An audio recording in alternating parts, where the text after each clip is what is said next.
नमस्कार दोस्तों, कैसे हो आप सब। यह एक्सपीडिशन 2010 मॉडल है और कस्टमर का कंसर्न था कि इसका जो है गाड़ी घर पे था तो क्रैंकिंग नहीं हो रहा था, सिक्योरिटी का लाइट ब्लिंक करता था। तो उसने किसी वर्कशॉप में दिखाया और वहाँ पर जो है मतलब उसने समझ में नहीं आया तो उसने दो वायर जो है पीसीएम से ले करके और अंदर डैशबोर्ड में कहीं पर ज्वाइन कर दिया है। गाड़ी तो उसने स्टार्ट करके दे दिया, लेकिन कस्टमर को जो है इस तरह बाईपास वायर करके नहीं चलाना है। उसने बोला मुझे ओरिजिनल करके देना है, तो उसके समझ में नहीं आया तो इसने मेरे वर्कशॉप में लेके आया है। तो मैं आपको दिखाता हूँ, गाड़ी स्टार्ट हो रहा है, ठीक है।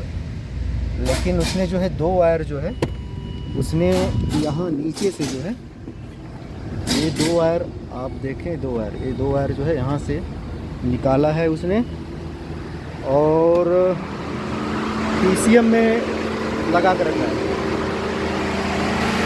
ये कंप्यूटर पे उसने यहाँ पर लगा दिया है। दो वायर देख रहे हो, दो वायर हो जा रहा है। और अब हमें जो है इसे ओरिजिनल जो है इसको ओरिजिनल तरीके से करके देना है। तो पहले हम स्कैनर लगाते हैं, चेक करते हैं इसमें क्या कोड आ रहा है, उसके बाद हम आपको दिखाते हैं। तो दोस्तों जो है मैं स्कैन करने की कोशिश कर रहा हूँ लेकिन स्कैन नहीं हो पा रहा है, यानी VIN0 डिकोडिंग फेल्ड, यानी ये जो है कम्युनिकेट नहीं हो पा रहा है मॉड्यूल से। तो इसको मैंने जो है इसको बैक करके, अगर मैं इसको मैनुअल जा रहा हूँ, मैनुअल जाके देखते हैं क्या कनेक्ट होता है किसी से कोड। और इसके बाद में गाड़ी जो है expedition 5.4 engine 3V 2010 model, yes. देखते हैं इसमें कौन सी मॉडल कम्युनिकेट कर रहा है, कौन सी नहीं कर, क्योंकि पीसीएम से तो नहीं हो रहा है। क्योंकि अगर पीसीएम से कम्युनिकेट होता तो VIN नंबर मुझे मिलना चाहिए था। देखिए VIN नंबर नहीं मिला, इसका मतलब पीसीएम से कम्युनिकेट से नहीं हो रहा है।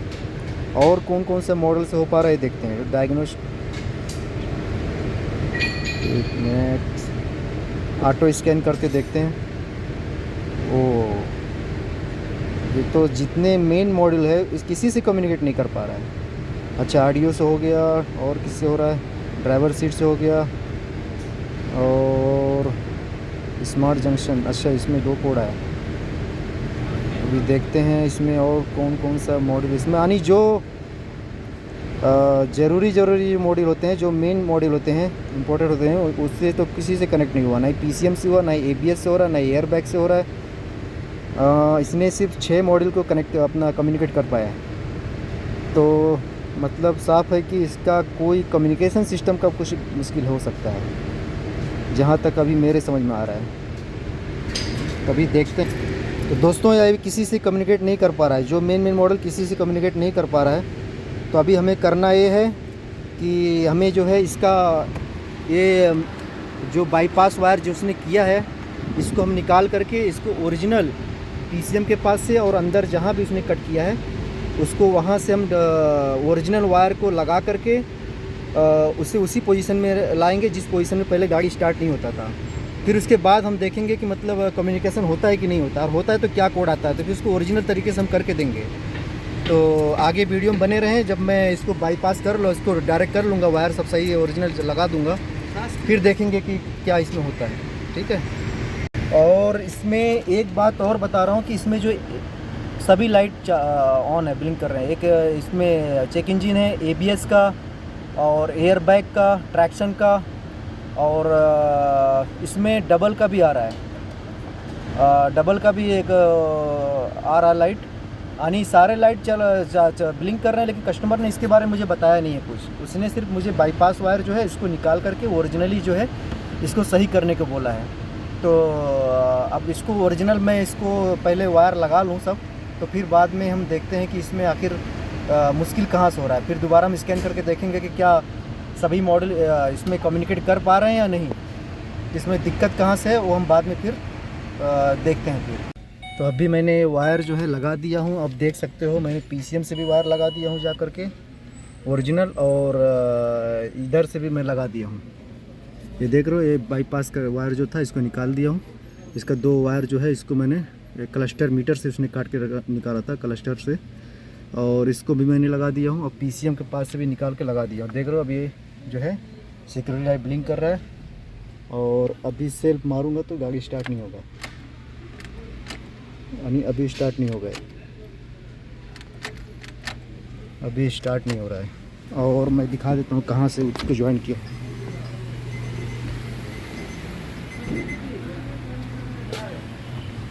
ये 2 वायर मैंने यहाँ से निकाल दिया है, जो पहले बाईपास किया गया था। इसका 2 वायर जो है ये मैंने 2 वायर जो है ये कनेक्ट कर दिया हूँ। और ये 2 वायर का जो कलर है ये वाइट पे ब्लू धारी है, ब्लू लाइन है, और एक वाइट है। और ये जो 2 वायर है कैन बस का ही है, तो कैन बस का वायर है। और इसका मतलब ये हुआ कि कैन बस के वायरिंग में कहीं से फॉल्ट है। अब वो कहाँ से फॉल्ट है अब ये देखना ज़रूरी है, उसको ट्रेस करके तब मैं वीडियो कंटिन्यू करूँगा। क्योंकि इसमें अभी मुश्किल है कि पीसीएम पर भी कैन बस का वायर जाता है, एबीएस और एयर बैग और एबीएस कई जगह पर, और ट्रांसमिशन में भी जाता है। अभी कहीं से इसका वायरिंग में कहीं शॉर्ट सर्किट है, कहीं से फॉल्ट है।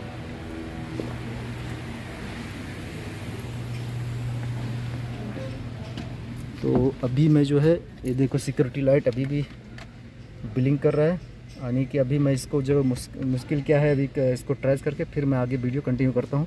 क्योंकि अभी मैं स्कैनर जो लगाया हूँ ये भी स्कैन नहीं करेगा। अगर मैं अभी चालू करके चेक कर रहा हूँ तो स्कैन नहीं करेगा, क्योंकि जो है मुश्किल सेम बना हुआ है, यानी क्रैंक नहीं हो रहा है। और यही मुश्किल पहले था जब दूसरे वर्कशॉप में कहीं गया था कस्टमर लेके, यही मुश्किल था। इसकी मुश्किल की वजह से उसने बाईपास कर दिया था। तो बाईपास करने से गाड़ी तो स्टार्ट करके दे दिया था, लेकिन जो है मतलब कस्टमर को बाईपास नहीं चाहिए था तो यहाँ आया है। और मुझे लग रहा है कैन बस का मुश्किल होगा तो फिर से वही जो है या स्कैन नहीं करेगा ये 2000 एक्सप्लोरर।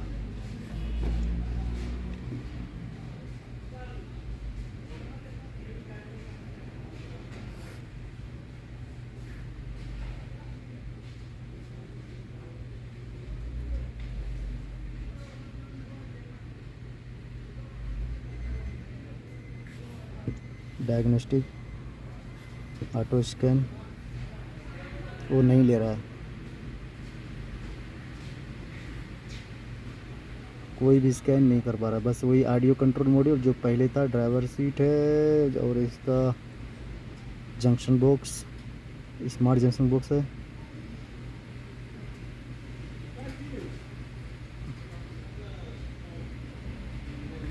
हाँ, इसमें पीसीएम कहीं भी नहीं है, ना ही पीसीएम है और ना ही एबीएस है, कुछ भी नहीं है। तो अभी इसको हमें जो है देखना पड़ेगा किस लाइन में मुश्किल है, क्योंकि पावर का और ग्राउंड का कहीं से मुश्किल होता है तो मिलना थोड़ा आसान हो जाता है। लेकिन कैन बस का वायरिंग में कहीं फॉल्ट होता है तो बहुत मुश्किल होता है ढूंढना, क्योंकि कैन बस का वायरिंग जो है कई जगह पे जाते हैं, एबीएस में भी है और एयर बैग में, और अपना इसका पीसीएम और इमोबिलाइजर का सिस्टम जो है सब इसका क्लस्टर मीटर से ही है। इसीलिए मतलब स्टार्ट भी नहीं हो रहा है कैन बस की वजह से। तो अभी मैं इसका मुश्किल जब मैं ट्रेस कर लूँगा तो वीडियो कंटिन्यू करूँगा। जी दोस्तों, अभी इसका प्रॉब्लम जो फाइनली मिल गया है, ये इसका ट्रांसमिशन का जो है वायरिंग जो है जला हुआ है। ये देख लो सब जला हुआ है। पहले किसी ने लगता है पुराना रिपेयर किया था, ये साइलेंसर पर आ करके ये हीट होके जल गया। अभी मैं इसको वायरिंग को नीचे किया हूँ, नीचे करके जब देख रहा हूँ तो ऊपर से तो सही दिख रहा है, कि अंदर से ये जो टेपिंग किया हुआ है और ये सही नहीं है। और इसका जो है पीछे जहाँ पर गियर के अंदर में लगता है, मैं आपको दिखाता हूँ, ये जो गियर के अंदर में यहाँ पर सर्किट लगता है वो भी जो है किसी ने टेपिंग करके रखा हुआ है। ये देख रहे हो, ये भी किसी ने टेपिंग करके रखा हुआ है। तो अभी इसको कस्टमर से बात करना पड़ेगा, अगर जो इसको चेंज कर देंगे तो सही है, क्योंकि गियर का वायरिंग अलग से आता है।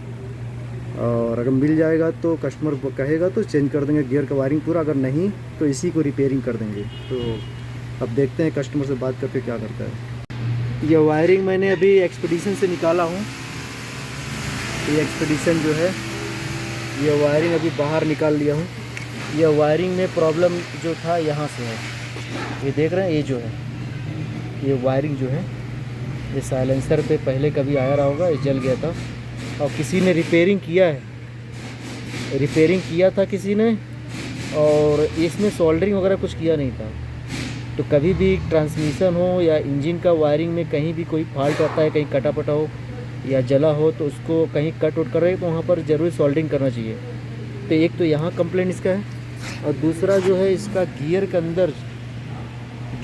अंदर जो लगता है, मतलब ये वायर जो लगता है सर्किट, ये ग्रिप जो लगता है, इस ग्रिप के पीछे जो पूरी तरह से ख़राब है। यहाँ भी किसी ने पहले रिपेयरिंग किया है। तो अभी मैं ये नया ढूंढ रहा हूँ, पर ये नया जो है अभी मिल नहीं रहा है। और वकाले में तो इसका कीमत करीब 2000 से ऊपर बता रहे हैं, और है भी नहीं। तभी मैं इसको सेकेंड हैंड जो है, कस्टमर ने बोला मैं सेकेंड हैंड लेके आएगा। अगर यहाँ से सब सही होता थोड़ा बहुत तो मैं इसको रिपेयरिंग कर देता, लेकिन रिपेयरिंग होने का जैसा नहीं है ये। तो ये अभी दूसरा लेके आएगा पुराना, तो उसको लगाएंगे। जी दोस्तों, अभी ये जो नया वायरिंग अभी जो पूरा सेकेंड हैंड लाया हूँ, ये वायरिंग जो है सेकेंड हैंड है, जो कि सही है। जो कि पहले ये वायरिंग था, ये पहले का वायरिंग है, जहाँ पर ये जला हुआ था, जबकि ये अभी सेकेंड हैंड लाया हूँ। सेकेंड हैंड वायरिंग ये गाड़ी से खोल करके लाया है। ये बिल्कुल ठीक है। अब इसको लगाएंगे, फिट करेंगे, फिर देखते हैं क्या होता है। दोस्तों, अभी ये वायरिंग मैं लगा दिया हूँ। ये देख सकते हो, आपको दिख रहा होगा, ये वायरिंग जो ना, ये जो वाइट कलर का जो टेपिंग दिख रहा है, और ये जो है वायरिंग पूरा कंप्लीट लगा दिया हूँ। अब गाड़ी नीचे उतार करके फिर इसके बाद में स्टार्ट करके चेक करेंगे पहले, उसके बाद में वीडियो कंटिन्यू करते हैं। तो दोस्तों, अभी मैंने ये वायर जो है ट्रांसमिशन से जो ये वायर आ रहा है, ये इसका एक ग्रिप यहाँ कंप्यूटर पे आता है, ये वाला, और दूसरा जो है एक ग्रिप देखिए यहाँ पर आता है, ये जो है ये वाला एक ग्रिप एक आता है यहाँ, और एक कंप्यूटर पे जाता है, जो ट्रांसमिशन पे जाता है नीचे यहाँ पे। तो मैंने लगा दिया। कभी भी ट्रांसमिशन का वायरिंग जो है अगर यहाँ पर फिट करें तो ध्यान रखें कि ये चीज़ जो है नीचे साइलेंसर पे ना जाए। ये हेड के पीछे साइलेंसर चला जाता है, जो कभी कभी गर्म हो जाता है, गर्म होकर के ख़राब हो जाता है वायर, जल जाता है वायर, वहाँ से प्रॉब्लम होता है। तभी मैंने सब लगा दिया है। बाकी मुझे सोल्डरिंग करना है, बाद में कर लूँगा। और एक बार गाड़ी को ज़रा स्टार्ट करके आपको दिखा दूँ। और ये इसका जो है वायर है, जो पुराने वायर जो बाईपास किया हुआ था स्टार्ट करने के लिए, कैन सिस्टम को उसने बाईपास कर दिया था गाड़ी स्टार्ट करने के लिए। अभी मैं सेल्फ मार रहा हूँ, लाइट क्लस्टर में आ गया सब। अभी स्टार्ट करना है। अभी गाड़ी स्टार्ट हो गया है। गाड़ी स्टार्ट होने के साथ में सारे लाइट चले गए। पहले यहाँ पर सब लाइट जल रहे थे, ABS का, ट्रैक्शन का, और ट्रांसफ़र केस का, इंजन का, यानी सब लाइट यहाँ पर थे। और जो है गाड़ी तो स्टार्ट था, लेकिन बाईपास वायर कैन सिस्टम से कर दिया गया, इसके लिए स्टार्ट था। जब वो वायर में निकाल दिया तो स्टार्ट नहीं हो रहा था, और पहले स्कैन भी नहीं हो रहा था। अभी मैं कंप्यूटर यहाँ पर लगा दिया हूँ। एक बार इसको जो है स्कैन करके भी देख लेते हैं क्या चल रहा है इसमें। सब स्कैन तो हो रहा है।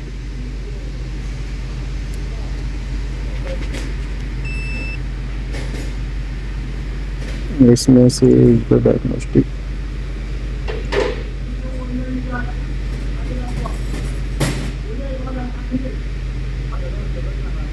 इसमें पहले स्कैन किया हुआ था, तो यहाँ पर ये है, और ये जो है डायग्नोस करना है।